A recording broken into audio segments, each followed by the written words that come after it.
So sir ತಮಗೆ first of all ಈ direction ಹೇಗೆ ಸರ್ ಈ ಸಿನಿಮಾ ಪ್ರಸಂಗ ಹೇಗೆ ಸಿಕ್ತು ಅಂತ? ಇಲ್ಲ, ನಾನು ಫಸ್ಟಿಂದನೂ ನಾನು ಕಲಿಸಿದ್ದೆ ಡೈರೆಕ್ಷನ್ ಮಾಡಲೇಬೇಕು ಅಂತ. ಸೊ ಸ್ಕ್ರಿಪ್ಟು ಅದು ಇದು ಅಸೋಸಿಯೇಟ್ ಆಗಿ ಎಲ್ಲ ಬೇರೆ ಕಡೆ ಕೆಲಸ ಮಾಡ್ತಾ ಇದ್ದೆ. ಸಡನ್ನಾಗಿ ನನಗೆ ಒಂದು ಆಫರ್ ಬಂತು, ಈ ಥರ ಒಂದು ಸಿನಿಮಾಗೆ ಡೈಲಾಗು ರೈಟ್ರ್ ಬೇಕು ಅಂತ. ಸೊ ಆ ಟೈಮ್ನಲ್ಲಿ ಹೋಗ್ಬಿಟ್ಟು ನಾನು ಡೈಲಾಗಿಗೆ ಅಂತ ಹೋಗಿದ್ದು ಫಸ್ಟು. ಬಟ್ ನಾನು ಬರ್ದಿದ್ದ ಡೈಲಾಗು, ನಾನು ಬರ್ದಿದ್ದ ಸ್ಕ್ರೀನ್ ಪ್ಲೇ ನನ್ನನ್ನೇ ಡೈರೆಕ್ಟ್ರ್ ಮಾಡುತ್ತೆ ಅಂತ ನನಗೂ ಗೊತ್ತಿರಲಿಲ್ಲ ಅಫ್ಕೋರ್ಸು.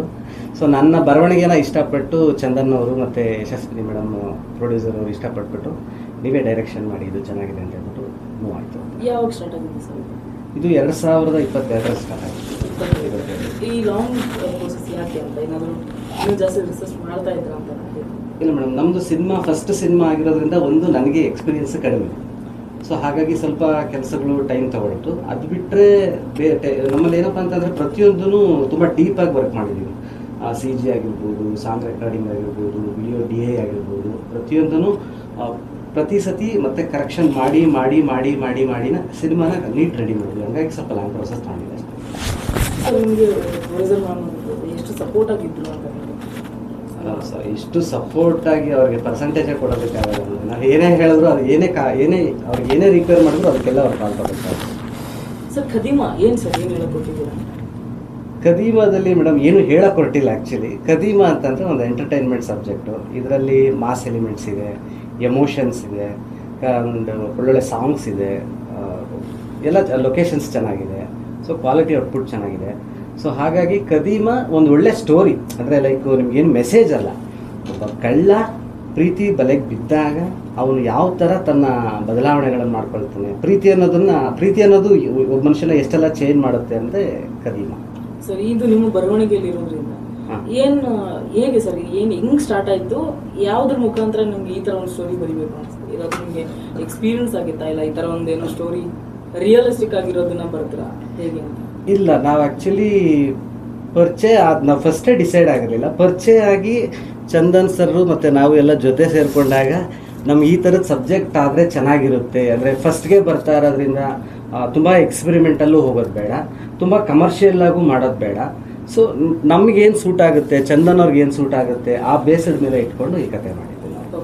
ಸರ್ ಹೀರೋ ಸರ್ ಬಗ್ಗೆ ಹೇಳೋದಾದ್ರೆ, ಚಂದನ್ ಅವ್ರ ಬಗ್ಗೆ, ಅವರು ಈ ಹಿಂದೆ ಯಾವ ಸಿನಿಮಾಗಳನ್ನು ಮಾಡಿಲ್ಲ, ಆದರೆ ಫೈಟ್ ಮಾಡಿದ್ದಾರೆ, ಬಟ್ ಅದು ಕಾಣಿಸ್ಕೊಂಡಿಲ್ಲ ಅವರು. ಅದು ಹೇಗೆ ಸರ್ ಅವ್ರನ್ನ ಇಟ್ಕೊಂಡು ಈ ಸಿನಿಮಾ ಹೇಗೆ ಮಾಡಿದ್ರಿ ಅಂತ? ಅವ್ರ ಹತ್ರ ಮಾತಾಡ್ಬೇಕಾದ್ರೆ ನಿಜವಾಗ್ಲೂ ಈ ಮನುಷ್ಯ ಮಾಡ್ತಾರ ಅನ್ನೋದು ಒಂದು ಕ್ವಶನ್ ಮಾರ್ಕ್ ಆಗುತ್ತೆ. ಬಟ್ ಅವರು ಅಖಾಡಕ್ಕೆ ಇಳಿದ್ಬಿಟ್ರೆ ಫೈಟು ಮಾಡಕ್ ರೆಡಿ, ಡ್ಯಾನ್ಸು ಮಾಡಕ್ ರೆಡಿ. ಆಮೇಲೆ ಟೇಕ್ಗಳು ನಾನು ನೋಡಿದ್ದೀನಿ, ಬೇರೆಯವರು ಎಕ್ಸ್ಪೀರಿಯನ್ಸ್ ಇರೋರೇನೆ 3-4 ಟೇಕ್ ಮಾಡ್ತಾರೆ, ಇವ್ರದ್ದು ಒಂದೇ ಟೇಕಲ್ಲೇ ಆಗೋಗಿರುತ್ತೆ ಅನ್ಸುತ್ತೆ. ಸೊ ಅಷ್ಟು ಸ್ಪೀಡ್ ಇದೆ. ಅಂದರೆ ಅವರು ಜನಗಳ ಜೊತೆ ಬರಿಬೇಕಾದ್ರೆ ಸೆಟ್ಟಲ್ಲಿ ನಗ್ನಗ್ತಾ ಖುಷಿಯಾಗಿ ತುಂಟುತನವಾಗಿ ಇರ್ತಾರೆ ಅಷ್ಟೇ. ಬಟ್ ಒನ್ಸ್ ಹೋಯ್ತು ಅಂತಂದರೆ ಅದರಲ್ಲೂ ತುಂಟುತನ ಇದೆ, ಸಿನಿಮಾದಲ್ಲೂ ತುಂಟುತನ ಇದೆ. ಬಟ್ ಆ ವರ್ಕ್ ಅಂತ ಬಂದಾಗ ಅಷ್ಟು ಕಾನ್ಫಿಡೆಂಟ್ ಲೆವೆಲಲ್ಲಿ ಅವ್ರು ಮಾಡ್ಬಿಡ್ತಾರೆ. ನಿಮ್ಗೆ ಯಾವ್ದು ಅವ್ರ ಕಷ್ಟ ಅವ್ರನ್ನ ಮಾಡಿಸ್ಬೇಕು ಅಂತ ಅನ್ಸಿಲ್ಲ ಸರ್? ಯಾವ್ದು ಒಂದು ಸೀನ್ ಆದ್ರೂ ಇತ್ತ ಆ ಥರ ಅವ್ರ ಕೈಯಿಂದ? ಅಲ್ಲ, ಬರೆಯೋದೇನೋ ಬರೆದ್ಬಿಟ್ಟೆ ಕಷ್ಟ ಅನ್ನೋದಕ್ಕೆ. ಬಟ್ ಏನು ಅಂತಂದ್ರೆ ಈ ಫೈಟ್ ಗೀಟ್ ಎಲ್ಲ ಅವ್ರು ಮಾಡ್ತಾ ಇದ್ರೆ ನನಗೆ ಡಕ ಹೊಡ್ಕೊಳ್ಳೋದಕ್ಕೆ. ಅಂತಂದ್ರೆ ಫೈಟ್ ಅಂದ್ರೆ ನಿಮಗೆ ಗೊತ್ತಿರುತ್ತೆ, ಎಲ್ಲಿ ಯಾವ ಟೈಮ್ನಲ್ಲಿ ಏನಾಗುತ್ತೆ ಅಂತ ಗೊತ್ತಿರೋದಿಲ್ಲ. ಬಟ್ ಆ್ಯಕ್ಚುಲಿ ಪಾಪ ಅವ್ರ ಬಗ್ಗೆ ಮಾತಾಡಂಗೆ ಇಲ್ಲ. ಶೂಟಿಂಗ್ ಸ್ಟಾರ್ಟ್ ಆಗಿದ್ದು 4ನೇ ದಿನದಿಂದನೇ ನಾವು ಫೈಟ್ ಶೆಡ್ಯೂಲ್ ಹಾಕೊಂಡು, ಎಲ್ಲರೂ ಸಿನಿಮಾದಲ್ಲಿ ಆ್ಯಕ್ಚುಲಿ ಲಾಸ್ಟ್ ಶೆಡ್ಯೂಲ್ ಫೈಟ್ ಆಗ್ತಾರೆ. ನಮ್ಮದ್ರಲ್ಲಿ ಹಂಗಲ್ಲ, ಸ್ಟಾರ್ಟಿಂಗ್ 4 ದಿನ ಶೂಟ್ ಮಾಡಿದ್ವಿ, ಏಕ್ದಮ್ 3 ದಿನ 4 ದಿನ continuous day and night fight. ಅಯ್ಯೋ ಭಾಳ ಕಷ್ಟ ಆಯಿತು. ಬಟ್ ಅದರಲ್ಲೂ ನಿದ್ದೆ ಕಟ್ಟಿ ಫೈಟ್ ಮಾಡಿದ್ದಾರೆ, ಚೆನ್ನಾಗಿ ಬಂದಿದೆ. ಒಂದು ಸೀನ್ ಕೇಳ್ಬಿಟ್ವಿ, ಮಳೆಯಲ್ಲೇನೋ 3 ದಿವಸ ದಾಬಸ್ಪೇಟೆ ಹತ್ರ ಒಂದು ಲಾರಿ ಸ್ಟ್ಯಾಂಡಲ್ಲಿ ಮಾಡಿದ್ದು, ಫುಲ್ ರೈನ್ ಎಫೆಕ್ಟ್ ಫೈಟು. ಭಾಳ ಕಷ್ಟ ಆಯಿತು ಆ್ಯಕ್ಚುಲಿ. ಫಸ್ಟ್ ಡೇ ಬಂದ್ಬಿಟ್ಟು ಹೋಗಿ ಅದೆಲ್ಲ ಸೆಟ್ ಆಗಿ ಲೈಟ್ ಹಾಕೋ ಅಷ್ಟೊತ್ತಿಗೆ ನಮ್ಗೆ ಹೆಚ್ಚು ಕಡಿಮೆ 10-11 ಗಂಟೆನೇ ಆಗೋಯ್ತು. ಫಸ್ಟ್ ಡೇ ಶೂಟಿಂಗ್ ಸ್ಟಾರ್ಟ್ ಆಗಿದ್ದೆ, ಫಸ್ಟ್ ಡೇ ಲೇಟ್ 12 ಗಂಟೆನೇ ಆಗಿತ್ತು. ಬಟ್ ಅಲ್ಲಿ ಒಂದು ಲಾರಿಗೂ ಇನ್ನೊಂದು ಲಾರಿಗೂ ಎಗರಬೇಕು. ಬಟ್ ಏನು ಅಂತಂದ್ರೆ ನಿಂತಿರೋ ಲಾರಿ, ಆ್ಯಕ್ಚುಲಿ ಫಸ್ಟ್ ನಾನು ಪ್ಲಾನ್ ಮಾಡಿದ್ದು ಹೋಗ್ತಾ ಇರೋ ಲಾರಿ ಮೇಲೆ ಅಂತ ಪ್ಲಾನ್ ಮಾಡಿದ್ದು. ಸೊ ನಿಂತಿರೋ ಲಾರಿ ಮೇಲೆ ಎಗರಬೇಕು.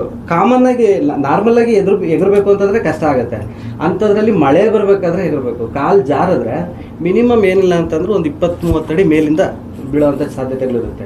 ಸೊ ಸೇಫ್ಟಿಗೆ ನಾನು ರಿಕ್ವೆಸ್ಟ್ ಮಾಡಿಬಿಟ್ಟು, ಸರ್ ಆಂಬುಲೆನ್ಸ್ ನನಗೆ ಬೇಕೇ ಬೇಕು ಸ್ಪಾಟ್ಗೆ ಅಂತ ಇವ್ರ ಹತ್ರ ಜಗಳ ಮಾಡೋದು. ಅಂದರೆ ಇವ್ರೇನು ಅಂತಂದರೆ, ನೀನೇನಕ್ಕೆ ಆ ಥರ ಯೋಚನೆ ಮಾಡ್ತೀಯ, ಕೆಟ್ಟದಾಗಿ ಏನೂ ಆಗಲ್ಲ, ಎಲ್ಲ ಧೈರ್ಯವಾಗಿ ಮಾಡೋಣ ಅಂತ. ಹೆಂಗಾನ ಇರಲಿ ಒಂದು ಆಂಬುಲೆನ್ಸ್ ತಂದು ಇಟ್ಸ್ಕೊಂಡ್ಬಿಡೋಣ ಸೇಫ್ಟಿಗೆ ಅಂತ, ಪ್ರಿಕಾಷನ್ಗೆ ಅಂತಾನೆ ಒಂದು ಆಂಬುಲೆನ್ಸ್ ಇಟ್ಟು ಫೈಟ್ ಮಾಡಿ ಪಂಟರ್ ಆಗಿರೋದ್ರಿಂದ ನಿಮ್ಗೆ ಭಯ ಬೀಳಿಸಿರೋದು. ಹೌದು. ಸರ್ ಈಗ ಕತೆ ಆಲ್ಮೋಸ್ಟ್ ಅಲ್ಲ ಕೇರ್ ಇದರಲ್ಲಿ City market market, city market. ನಡೆದಿರೋದ್ರಿಂದ ಹೌದು. ಅದು ಎಷ್ಟು ಚಾಲೆಂಜಿಂಗ್ ಆಗಿತ್ತು ಸರ್ ನಿಮಗೆ ಶೂಟ್ ಎಲ್ಲ?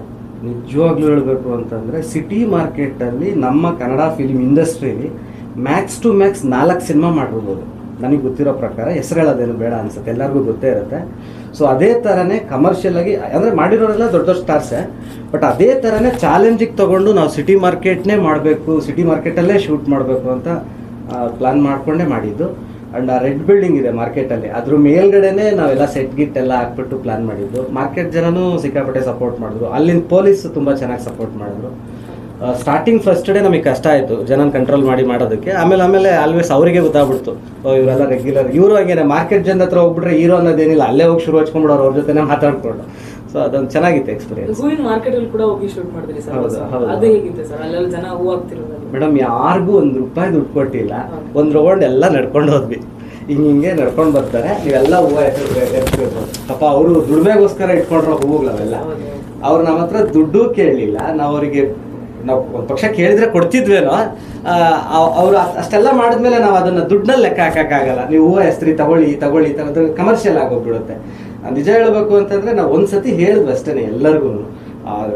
ನಿಜವಾಗ್ಲೂ ಜೂನಿಯರ್ಸ್ನೇ ಅಷ್ಟು ಜನ ತುಂಬಿದ್ರು ಆ ಕ್ಲಾರಿಟಿ ಬರ್ತಾ ಇರಲಿಲ್ಲ. ಲೈವ್ ಅಲ್ಲಿ ಟಕ್ಕ ರೋಡ್ ಬರ್ತಾ ಇದ್ರೆ ಎಲ್ಲ ಹೂವು ಎಸ್ಬಿಟ್ರು, ಅದೊಂದು ಖುಷಿಯಾದ ವಿಚಾರ. ಗೊತ್ತಿಲ್ದೇನೋ ಒಂದು ನಮ್ಮ ಮಾರ್ಕೆಟ್ ವ್ಯಾಪಾರಿಗಳೇನೋ ನಿಮ್ಗೆ ಸಪೋರ್ಟ್? ಹೌದು 100% ತುಂಬಾ ಸಪೋರ್ಟ್ ಮಾಡಿದ್ರು. ಮಾಡಿದ್ದಾರೆ ಸರ್. ಇನ್ನೊಂದು ವಿಷಯ, ಸಿನಿಮಾದಲ್ಲಿ ಅಲ್ಲಿ ಶೂಟ್ ಮಾಡಿದ್ರಲ್ಲ, ಅದು ಅಷ್ಟೇ ಬಿಟ್ಟು ಬೇರೆ ಏನಾದ್ರೂ ಹೇಳ್ಕೊಟ್ಟಿದ್ದೀರಾ ಅಂಡರ್ ವರ್ಲ್ಡ್ ಬಗ್ಗೆ ಏನಾದ್ರು ಅಂತ? ಯಾರ ಬಗ್ಗೆ? ಸಿನಿಮಾ ಬೇರೆ ಏನಾದ್ರು ಅಲ್ಲಿ ನಡೀತಕ್ಕಂತ ಕೆಲವೊಂದು ಅದು ವ್ಯಾಪಾರ ಆತರ ಮೆಸೇಜ್ ಅಂತಂದ್ರೆ ನಿಮಗೆ ಒಂದು ಸಿನಿಮಾ ಏನೇ ಎಂಟರ್ಟೈನ್ಮೆಂಟ್ ಇದ್ರೂ ಒಂದು ಸಬ್ಜೆಕ್ಟ್ ನಿಮಗೆ ಅಲ್ಲಿ ಒಂದು ವಿಷಯ ಒಳ್ಳೇದಿದ್ದೇ ಇರುತ್ತೆ. ಕೆಟ್ಟದ್ ಎಲ್ಲಾ ಸಿನಿಮಾದಲ್ಲಿ ಏನಿರೋದು ವಿಚಾರ, ನೀನ್ ಕೆಟ್ಟವನಾಗಿದ್ರೆ ಕೆಟ್ಟವನಾಗ್ಬೇಡ, ಕೆಟ್ಟದ್ದನ್ನ ಬಿಟ್ಟು ಒಳ್ಳೆಯವನಾಗ್ಬೇಡ ಅನ್ನೋದೇ ಒಂದಿರುತ್ತೆ. ಸೊ ಇದ್ರಲ್ಲೂ ಹೀರೋ ಇನ್ನೊಬ್ಬರನ್ನ ಯಾರೋ ಹೀರೋನ ಒಂದು ಹುಡುಗಿ ಬಂದು ಬದಲು ಮಾಡ್ತಾಳೆ, ಸೊ ಹೀರೋ ಇನ್ಯಾರನ್ನ ಬದಲು ಮಾಡ್ತಾನೆ. ಸೊ ಬದಲು ಆಗದೆ ಇಲ್ದಿರೋ ಟೈಮ್ನಲ್ಲಿ ಏನು ಮಾಡ್ತಾನೆ, ಅವ್ರನ್ನ ಸರ್ವನಾಶ ಮಾಡೋದು, ಜನಗಳಿಗೆಲ್ಲ ಒಳ್ಳೇದು ಮಾಡೋದು, ಇದೇ ಅಲ್ವಾ ಸಬ್ಜೆಕ್ಟ್ ಎಲ್ಲ ಸಿನಿಮಾದಲ್ಲೂ. ಕೆಟ್ಟದ್ದನ್ನ ಹೌದು, ಆದ್ರೆ ಈ ಮಾರ್ಕೆಟ್ ಅಲ್ಲಿ ವ್ಯಾಪಾರ ಅನ್ನೋದು ಬಿಟ್ಟು ಬೇರೆ ಏನಾದ್ರು ಆಕ್ಟಿವಿಟೀಸ್ ಇರ್ಬೋದು ಅಂತ.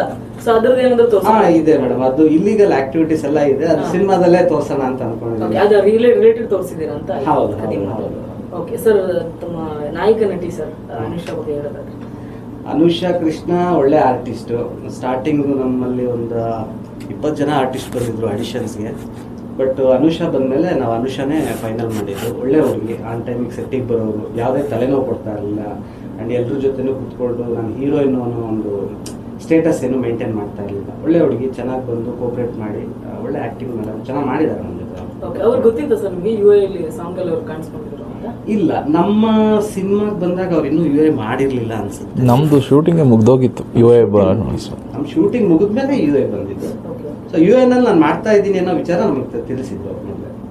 ಸರ್, ನಮ್ಮ ಕ್ರಿಯೇಟಿವ್ ಹೆಡ್ ಬಗ್ಗೆ ಹೇಳೋದಾದ್ರೆ ಸರ್, ಈ ಹಿಂದೆ ಒಂದು ಟೀಮ್ ಇತ್ತು, ಅದಕ್ಕೆ ಬೇಡ ಅದ್ರ ಬಗ್ಗೆ ಮಾತಾಡೋದು ಬೇಡ. ಈಗ ಅವರು ನಿಮಗೆ ಒಂದು ಹೊಸ ತಂಡ ಕಟ್ಕೊಟ್ಟಾಗ ಅದು ಹೇಗಿದೆ ಸರ್, ಅವ್ರ ಬಗ್ಗೆ ಮಾತಾಡೋದು? ಏನಿಲ್ಲ ಮೇಡಮ್, ನೀರು ಪ್ಯೂರಿಫೈ ಮಾಡ್ತಾರಲ್ಲ ಆ ಥರ. ಈಗೆಲ್ಲರೂ ಈಗಿನ ಜನ್ರೇಷನಲ್ಲಿ ನೀರು ಕುಡಿಬೇಕು ಅಂತಂದರೆ ಶುದ್ಧತೆನೇ. ಅಲ್ಲಿಗೆ ಹೋದ್ರು ಬಿಸ್ಲರಿ ತಗೋತೀವಿ, ಡಿಲ್ಲಿಗೆ ಹೋದ್ರು ಬಿಸ್ಲರಿ ತಗೋತೀವಿ ಅಂತ ಥರ. ಇವಾಗ ಮೊದಲೆಲ್ಲ ಎಲ್ಲರಲ್ಲೇ ನೀರು ಕುಡಿತಿದ್ವಿ. ಸೊ ನಮ್ಮಲ್ಲಿ ಆ ಥರದ್ದೊಂದು ನೀರಿತ್ತು. ಸೊ ಆ ನೀರನ್ನ ಶುದ್ಧ ಮಾಡಿಬಿಟ್ಟು ಬಿಸ್ಲರಿ ಮಾಡ್ಬೋದ್ರು ನಮ್ಮ ಭೀಮೇಶ್ ಬಾಬು ಅವರು ಅಷ್ಟೇ. ಒಂದೇ ಮಾತಾಡೋದು. ಒಳ್ಳೆ ಮಾತು ಸರ್. ಇನ್ನು ಸಿನಿಮಾದಲ್ಲಿ ಇನ್ನು ಏನೇನು ಜನಕ್ಕೆ ತೋರಿಸ್ಕೊಟ್ಟಿದ್ದೀರಾ ಅಂತ ಏನಾದರೂ ಒಂದು ಲೈನಲ್ಲಿ ಹೇಳೋದು? ಅದೇ ಒಂದು ವಿಚಾರ ಏನು ಅಂತಂದರೆ, ಸಿನಿಮಾದಲ್ಲಿ ನಿಮಗೆ ಟ್ರಾಜಿಡಿ ಇದೆ, ಎಮೋಷನ್ ಇದೆ, ಕಮರ್ಷಿಯಲ್ ಫೈಟ್ಸ್ ಇದೆ. ನಿಮಗೆ ನೋಡ್ತಾ ನೋಡ್ತಾ ಸಿನಿಮಾ ಎಲ್ಲೂ ಬೋರಿಂಗ್ ಇಲ್ಲ. ಸಿಂಗಲ್ ಲೈನಲ್ಲಿ ನಿಮ್ಗೆ ಆಲ್ರೆಡಿ ಸ್ಟೋರಿ ಹೇಳ್ಬಿಟ್ಟಿದ್ದೀನಿ ಮೊದಲೇ. ಲೈಕ್ ಒಬ್ಬ ಕಳ್ಳ ಒಂದು ಹುಡುಗಿಗೋಸ್ಕರ ಬದಲು ಮಾಡ್ತಾನೆ, ತನ್ನ ಇಡೀ ಮಾರ್ಕೆಟ್ನ ಉಳಿಸ್ಕೊತಾನೆ, ಮಾರ್ಕೆಟ್ ಜನನ ಉಳಿಸ್ಕೊತಾನೆ ಅಂತ ಅಷ್ಟೇ ಹೇಳ್ಬೋದು ಸಿನಿಮಾ. ಯಾಕೆಂದರೆ ಅದು ಪೂರ್ತಿ ಪ್ರಮಾಣವಾಗಿ ಹೇಳೋಕ್ಕೋದ್ರೆ ಸಿನಿಮಾನೇ ಹೇಳ್ದಂಗೆ ಆಗ್ಬಿಡುತ್ತೆ. Okay sir.